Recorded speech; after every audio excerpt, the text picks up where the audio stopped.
할렐루야. 예. 사람은 참 어리석어서 자기가 가지고 있는 것의 가치, 중요한 것을 대부분 잃어버리고 나서 알게 되는 경우가 굉장히 많이 있습니다. 아주 잔잔한 얘기를 얘기해 드리면, 제가 미국에 가기 전까지는 그렇게 김치를 좋아하던 사람이 아니었습니다.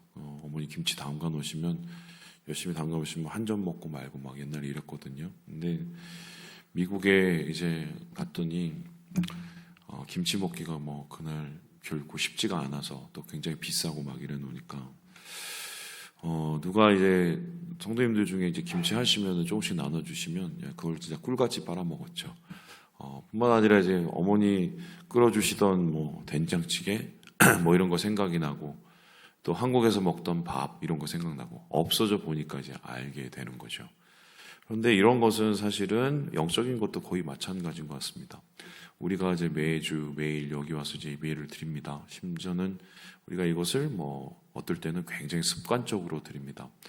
그런데 제가 예전에 이제 터키에 갔었을 때 이제 터키 선교사님들을 이제 만나보고, 또 거기서 터키에서 현지에서 이제 기독교인으로 살아가시는 이 터키인 분들을 만나봤을 때 그분들이 동일하게 하는 얘기가, 마음 놓고 한번 예배드려봤으면 좋겠다고 이렇게 얘기를 했습니다. 왜냐하면은 이 터키에서 종교의 자유가 있다고는 하지만 실제적으로 탄압들이 굉장히 많고요. 그리고 새벽마다 한마디로 꾸란 읽는 소리가 전 마을에 이제 소위 말해서 낭독이 되면서 시끄럽게 퍼지거든요. 이게 한마디로 그냥 이슬람의 그냥 복판에 있는 그런 느낌이랄까요. 그래 놓으니까 그 선교사님들이 제일 애먹고 제일 힘들어하고, 그리고 제일 갈망하는 것이 정말 하나님 안에서 정말 깊은 예배, 마음을 다 담은 예배를 이렇게 드리는 것. 우리가 너무 자연스럽게 하고 있는 이것들이 너무 귀한 것이 돼버리는 이런 것을 제가 이제 많이 보았습니다. 제가 왜 오늘 이 말씀을 드리냐면 시편 119편이 바로 그런 얘기이기 때문입니다. 이 119편은 굉장히 길어요. 이게 총 176편이 됩니다. 176절이요. 근데 이 176절이 왜 176절이냐? 이것을 이제 알아보기 위해서는 좀 두 가지 이 시편에 대한 정보가 필요한데, 이 시편은 첫 번째로는 토라시고요. 두 번째로는 알파벳입니다. 알파벳이라는 것부터 말씀드리면, 우리나라도 이제 가나, 다라 이렇게 있지 않습니까? 이스라엘에도 이 알렙부터 시작되는 22가지의 글자가 있어요. 근데 그 22가지의 글자를 첫 글자를 따서 그 알렙으로 시작하는 그 시를 8절씩, 그리고 두 번째 베프로 이렇게 하고 이렇게 넘어가는데요. 총 22가지 곱하기 8이니까 총 176개가 되죠. 그러니까 총 8절씩 176절이 있습니다. 소위 말해서 이제 언어 유희를 하게 된 거죠. 근데 실제적으로 이러한 시들이 성경에 의외로 굉장히 많고요. 신기하게 이런 시들이 대부분 뭐하고 연결되냐면 율법과 관계가 됩니다. 그래서 이 시편 119편을 가리켜서 뭐라냐면 토라시라고 그러는데, 이 토라를 가리켜서 우리 뭐라고 하냐면 모세 오경이라고 그러죠. 모세가 직접 백성들에게 남겨놓은 그 글인데, 창세기부터 시작을 해서 신명기까지는 5가지 책을 의미합니다. 이 5가지 책, 여러분 결과적으로 중심은 무엇이 있습니까? 레위기가 있죠. 레위기는 예배법을 다루고 있습니다. 그리고 우리가 출애굽기를 보통 생각을 할 때 이스라엘에서 탈출한 얘기라고 생각을 하지만, 사실 이스라엘에서 탈출한 얘기는 앞에 한 4분의 1도 채 되지 않습니다. 대부분의 이야기는 그 후에 시내산에 가서 하나님하고 언약을 맺은, 한마디로 계약서가 담겨져 있어요. 그 계약서가 뭐냐면은 바로 율법인데요. 그 율법은 이스라엘 백성들이 어떻게 살아가야 될지, 하나님을 어떻게 예배해야 될지를 가리키는 말들이죠. 그리고 민수기와 신명기는 실제적으로 이스라엘 백성들이 하나님께서 주시는 그 율법을 가지고 광야에서 어떻게 살았으며 어떻게 실패했고 어떻게 다시 돌이켰느냐, 이 얘기를 가리키고 있고, 신명기는 말 그대로 모세가 죽기 전에 다시 한번 하나님이 주신 법도를 리마인드 시키는 이런 얘기입니다. 그래서 이 토라시라는 것은 뭐냐면 모세가 우리에게 남겨준 하나님의 율법, 모세가 남겨준 하나님의 법, 그것에 대한 이야기를 나누고 있어요. 대표적으로 그 율법 중에 여러분 아시는 십계명을 의미하고요. 자, 그렇다면 제가 질문해 보겠습니다. 10계명 우리 한번 봅시다. 보통 1계명에서 4계명까지는 하나님하고 우리 사이의 관계, 5계명에서 6계명 사이에는 인간과 인간과의 관계라고 얘기를 합니다. 그런데 여기 보면은 이 하지 말라라는 게 5개, 하라는 게 또 5개 이렇게 나눠져 있죠. 더 있더네요. 6개거든요. 여러분 이거를 읽을 때 은혜가 됩니까? 여러분 여기서 10계명을 읽고 은혜 받으신 분들 한번 손 들어보세요. 대단하시네요. 저는 10계명 읽을 때마다 옛날에 어떤 생각이 들었냐면 깝깝했어요. 뭐 이렇게 하지 말라는 게 많아. 심지어는요, 이 10계명을 가리켜서 실제로 헌법이라고 하면 그 헌법 위에 얹어진 613가지의 율법이 있거든요. 그 율법 중에는 어떤 게 있냐면 이런 것도 있습니다. 너희들이 옷을 짤 때 절대로 옷감을 실을 하나로 짜야지 이것저것 뭐 배하고 다른 거하고 섞어서 짜지 말라. 이런 얘기까지 있습니다. 그리고 밭에다가 씨를 뿌릴 때도 절대로 파종을 할 때 한 종자만 뿌리지 2종자를 뿌리지 말라. 뭐 이런 얘기가 있어요. 여러분 이거를 실제적으로 산다고 한번 생각을 해보세요. 살다가 이거를 자기가 잘못할 수도 있고 깜빡할 수도 있는데 그럴 때마다 어떤 사람이 옆에서 다 지적질을 한다고 생각해 봅시다. 아이고 야 너 그거 두 종자 뿌리지 말라는데 왜 뿌렸냐. 너 그 옷을 왜 그 혼합 옷감을 짰니. 심지어는요 여기 뭐가 있냐면은 여러분 아시는 그 문둥병에 대한 얘기가 있어요. 근데 이 문둥병이 사실은 오늘날의 그 한센병이라고 생각하시는데 아닙니다. 이거 그냥 피부병이에요. 피부병. 발진되는 피부병인데 이 피부병에 걸리면 어떻습니까? 소위 말해서 뭐 여기에 뭐 흰 게 올라오고 좀 이렇게 이러면은 무좀도 문둥병이에요. 정확하게 따지면은 뭐 어떡합니까? 못 나와요. 감금. 예. 언제까지 감금이에요? 무좀이 다 날 때까지 못 나옵니다. 그러고 나서 무좀이 낫고 나면 어떻게 됩니까? 그냥 나온 게 아니에요. 가서 제사장한테 자기 발을 이렇게 보여야 됩니다. 네, 이제 괜찮아요. 그래, 뭐 오케이. 그리고 나서 어떻게 합니까? 또 정결 제사를 드려요. 그리고 나서 활동을 해요. 심지어는 집에 곰팡이가 피지 않습니까? 어떻게 하죠? 집에 문둥병이 생겼다고 생각을 해요. 그리고 그 집을 버리라고 그럽니다. 하시겠어요, 여러분? 저는 이 율법 이런 거 생각할 때마다 와 이건 답답해서 이거 어떻게 지키냐. 예수님이 너무 은혜인 게 지금은 이 율법 우리가 다 안 지켜도 되니 이거 얼마나 감사하냐. 참고로 말씀드리면 아직도 이거를 지키고 계시는 이 소위 말해서 이제 그 개신교라고 말하는 분들이 있는데 여러분 아시겠지만 저기 제7의 안식교 이분들은 아직도 율법을 지킵니다. 그래서 그분들 오징어 안 먹어요. 그 맛있는 거를. 왜냐하면 비늘 없는 생선이라고 해서 절대로 먹지를 않아요. 여러분 이거를 우리가 지금까지 다 지키고 있다고 생각을 해보세요. 엄청 깝깝할걸요. 그리고 엄청나게 우리가 정말 삶 속에서 이게 막 쪼이는 마음이 들지 않겠습니까? 그런데 신기한 게 오늘 말씀해 보니까 뭐라고 얘기하냐면 이 말씀을 이렇게 이야기를 하고 있어요. 예, 우리 함께 우리 1절의 말씀을 같이 한번 읽어보도록 하겠습니다. 시작. 행위가 온전하여 여호와의 율법을 따라 행하는 자들은 복이 있으며.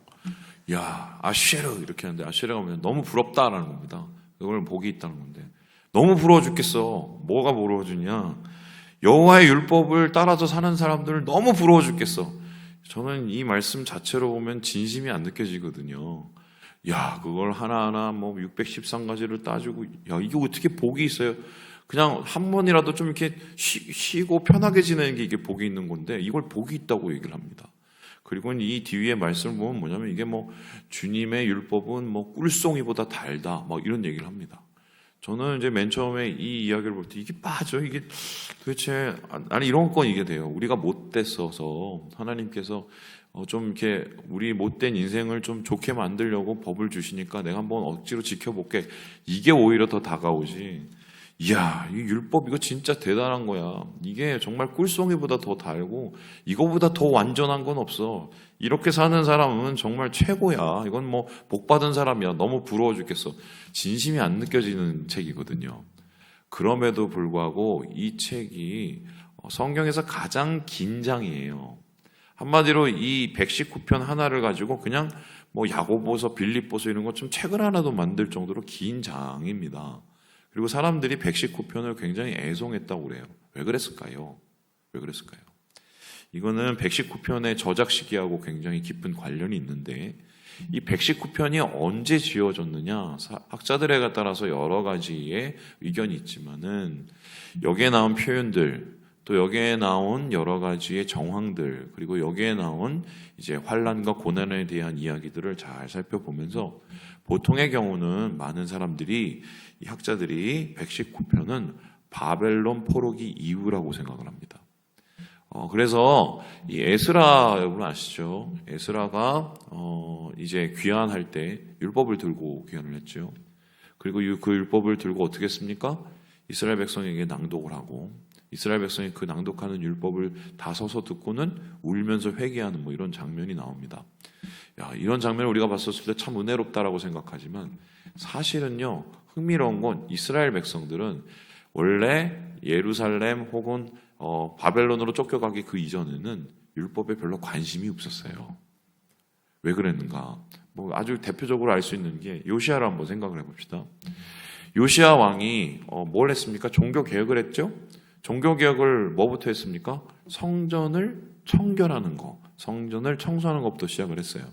그냥 단순한 청소도 했지만 어떤 청소를 했냐면 거기에 있는 우상들이나 쓸데없는 것들을 다 갖다 치웠단 말입니다. 이제 그러다가 뭐 헌금궤가 있었었는데 그 헌금궤를 막 열고 또 뭐 이렇게 뒤지고 이러다가 갑자기 떡하고 뭐가 발견이 됐어요. 그게 뭐였어요? 율법이었어요. 보통의 학자들은 그 율법을 가지고 어떤 거라고 생각하냐면 신명기 28장, 29장이 아닐까 이렇게 생각을 합니다. 근데 그 율법을 딱 봤더니 놀라 바빠지죠. 왜요? 거기에 보면 하나님의 축복에 대한, 하나님의 말씀에 순종하고 율법을 따를 때의 축복에 대한 글도 있지만 그 이후 3분의 2는 대부분 뭐냐면 불순종했을 때, 율법을 거절하고 거부했었을 때 그들이 당하게 되는 저주에 대한 것을 다루고 있단 말이에요. 그래서 이 요시야가 이걸 보고 야, 이거 큰일 났다. 야, 여기 보니까 우리가 이거 하지 말라는 거 지금 다 하고 있네. 이러면서 자기 옷을 찢어요. 그리고 훌다라는 선지자를 통해서 이거 어떻게 하면 되겠냐라고 물을 정도였어요. 그렇다면 뭐냐면 요시야는 하나님의 지극한 관심을 가진 사람이고 그래서 하나님이 보시기에 굉장히 의로운 왕이었거든요. 그럼 이 사람은 하나님의 말씀대로 살려고 나름 노력했을 거 아니에요. 근데 이 사람이 신명기 28장을 발견해서 이걸 보고 놀랐을 정도니 얼마만큼 이스라엘 백성들이 율법에 관심이 없었는가를 살펴볼 수 있는 대목인 거죠. 한마디로 율법에 나온 거를 제대로 지키지도 않았을 뿐만 아니라 심지어는 그 책 자체에 관심도 없어진 것이 바로 이스라엘의 정착 역사다. 이렇게 볼 수가 있어요. 그런데 그랬던 이스라엘이 갑자기 오늘 119편에 나와서 뭐라고 합니까? 야, 하나님의 율법은 너무 좋아. 너무 완전해. 야, 부러워 죽겠어. 어떻게 그걸 다 지키면서 난 너희들 보니까 너무 부러워. 이렇게 말하는 이유가 뭘까요? 이것은 이 사람들이 바벨론에 끌려가면서 알게 된 거예요. 바벨론에 끌려가서 어떤 일이 일어났나요? 예루살렘 성전 무너져요. 거기 있는 사람들 다 죽어요. 끌려온 사람들은 진짜 몇 안 돼요. 그러면서 정말 눈물 젖은 빵을 먹은 거죠, 이 사람들이. 바벨론 강가에 가서 계속 울고 그리고 자기의 지난날의 삶을 다시 한번 회상하고 후회하고 미련이 남고 막 이런 일을 했습니다. 그때 사람들은 왜 우리가 이렇게 됐는지에 대한 고민을 하기 시작을 했어요. 왜 우리 왕조는 망했지? 왜 예루살렘 성전은 무너졌지? 왜 우리가 여기까지 끌려와서 이 생고생을 하지? 하다가 그들이 결론 내린 게 뭐냐? 아, 우리가 하나님 말씀을 안 지켜서 이렇게 됐네. 그러면서 바벨론에 갔었을 때 처음으로 생겨난 것이 있는데 그게 뭐냐면 회당 예배입니다. 회당 예배가 뭐냐면 그 전까지는 성전에서 예배를 드렸는데 이제 성전이 없으니까 이스라엘 백성들이 바벨론에서 한 명씩 두 명씩 모여갖고 한 곳에서 집결해서 모이기 시작을 한 거예요. 그런데 거기에 뭐 성전이 없고 제단이 없으니 하나님 앞에 소 바치고 염소 바치고 양 바칠 수가 없잖아요. 그래서 뭘 했느냐? 율법을 읽기 시작합니다. 이 사람들이 율법책을 펴서 하나님의 말씀을 하나씩 하나씩 다시 읽기 시작을 해요. 그러면서 우리의 지나온 삶에서의 문제점들을 하나씩 하나씩 발견하고 돌이키고 하나님 앞에 회개하고 그리고 하나님 앞에서 자기에게 있는 것들을 하나님 앞에 간절히 구하고 이러한 세월을 이 사람들이 70년을 보낸 거예요. 이런 세월을 70년 보낸 후에 다시 예루살렘으로 돌아왔어요. 그리고 나서 예루살렘 성전에 작지만 세웁니다. 그것을 바라보면서 이 사람들이 무슨 생각을 했겠습니까? 야, 드디어 돌아왔구나. 다시는 우리가 이런 실수를 하지 말자. 우리의 실수의 문제는 뭐였느냐? 하나님 말씀을 제대로 우리가 귀중히 안 여겼네. 말씀을 제대로 따르지 않았네. 그러면서 이 말씀의 가치를 깨닫게 된 거예요. 자, 그렇다면 이 말씀의 가치라는 것은 무엇일까요? 우리가 보통 생각할 때 말씀을 이렇게 뭐 하지 말라는 게 많아, 이렇게 뭐 하라는 게 많아, 이렇게 생각하면 우리에게 부담입니다. 그렇죠? 그런데요, 여러분 한번 생각을 해보세요. 우리의 삶 속에서 하지 마 이렇게 얘기하는데 너무 기꺼이 즐겁게 따르는 것이 있습니다. 여러분 그게 뭘까요? 차 타보시는 분은 알 거예요. 뭐겠어요? 내비입니다. 내비게이션. 내비게이션이 어떻게 해요? 좌측으로 가래요. 그런데 싫어, 나 우측으로 갈 거야, 이러신 분 거의 없습니다. 왜요? 좌측으로 가야지. 좌측 가야지. 여기서 유턴을 하래요. 싫어, 나 직진할 거야. 이런 분 없어요. 내비가 유턴을 하라면 유턴을 합니다. 내비가 하나님도 아닌데 우리는 내비를 신뢰하고 믿고 따르면서 어떻게 해요? 내비가 원하는 길대로 갑니다. 그러면서 내비게이션은 왜 나를 구속하는 거야? 이렇게 얘기를 합니까? 안 하죠. 왜냐하면 내비를 따를 때 제대로 된 정착지로, 제대로 된 목적지로 도착할 수 있기 때문이에요. 말씀의 가치가 바로 그거예요. 하나님께서 율법을 주신 이유는 니네들은 내 백성이니까 좀 제대로 좀 살아보지, 하나님의 백성이면 하나님 백성답게 좀 체면을 지키지, 이러라고 주신 게 아닙니다. 말씀은 하나님 체면 지키라고 우리에게 그것을 짐지우시는 것들이 아니에요. 하나님의 율법은 내비게이션이에요. 이렇게 살고 저렇게 살아보면 분명히 망하는 것을 여러 경험해 봤겠죠. 노아의 시대 때 사람들이 다 죽었고, 그리고 세대 자손들이 일어나기까지 아벨하고 가인이 어떻게 싸웠으며 그 후손들이 얼마만큼의 잔인한 일을 저질렀으며, 가인의 자손들이요, 그걸 경험해 봤잖아요. 도대체 그러면은 어떻게 하면은 저렇게 안 되지? 어떻게 하면은 우리는 좀 올바른 길을 가면서 제대로 된 삶을 살 수 있을까? 하나님께서 모세를 통해서 그 내비게이션을 준 거예요. 오른쪽으로, 여기서 오른쪽으로 가야 돼. 옛날에 왼쪽 갔다가 다 망한 거야. 여기서 유턴을 해야지. 하나님께서 우리에게 그렇게 말씀하시고 가르치신 것을 모세가 적은 겁니다. 그게 율법이에요. 그래서 율법의 가장 중요한 것은 무엇이냐면요, 이것을 통해서 우리가 소생되고 하나님 안에서 새롭게 되는 것입니다. 그래서 우리가 이 율법을 귀중히 여기는 것이 되게 중요한데, 그래서 오늘 말씀에 이렇게 얘기를 하고 있지요. 우리 함께 9절의 말씀을 같이 한번 읽어보도록 하겠습니다. 시작. 청년이 무엇으로 그의 행실을 깨끗하게 하리이까? 주의 말씀만 지킬 따름이니이다. 왜 하필 청년을 가지고 또 난리를 칠까요? 여러분 생각을 해보면 청년의 때 에너지가 많죠? 그래서 좌충우돌하면서 이것도 해보고 저것도 해보고 막 해보고 싶은 게 너무 많은, 그래서 죄도 많이 짓는 시기입니다. 그래서 청년 때에 어떻게 사느냐가 여러분 아시겠지만 우리의 중년과 장년을 좌우한다고 할 수가 있어요. 인생을 좌우하는 시기죠. 그럼 청년 때에 어떻게 보면은 여러 가지 기회가 있고 여러 가지 에너지가 있고 여러 가지 힘이 있었을 때 무엇을 해야 될까? 지금 이 시인은 얘기하기를 말씀으로 그의 마음을 깨끗하게 하는 것, 세상으로부터 우리의 마음을 오염시키고 왜곡시키는 그런 것들로부터 말씀으로 내 마음을 지켜서 그것을 통해서 올바른 길을 찾아내는 것, 이게 말씀이 우리에게 주는 유익이라고 얘기를 하고 있죠. 그래서 이것을 가리켜 이렇게까지 얘기하는데, 우리 15절을 같이 한번 읽어볼까요? 같이 한번 읽어보겠습니다. 시작. 내가 주의 법도를 작은 소리로 읊조리며 주의 길들에 주의하며. 제가 이걸 진짜 이스라엘 가서 봤다니까요. 이스라엘 백성들을 어떻게 묵상하는지 봤더니, 우리는 이제 묵상하면 일단 눈을 감고 이렇게 하잖아요. 그렇지 않고 성경도 되게 조그만데 이 성경을 가지고 계속적으로 왔다 갔다 하면서 중얼중얼 하면서 이렇게 읽어요. 유대인, 정통 유대인들이. 왜냐하면은 그렇게 읽고 그렇게 입에 두고 그렇게 마음에 새겨서 하나님의 율법의 그 내비게이션을 잘 쫓아가기 위해서 그렇게 아직도 행동을 하고 있거든요. 그렇다면 어떻게 보면 오늘 말씀 속에서 우리가 알아야 될 것, 말씀의 가치. 말씀은 언제 가치가 있을까?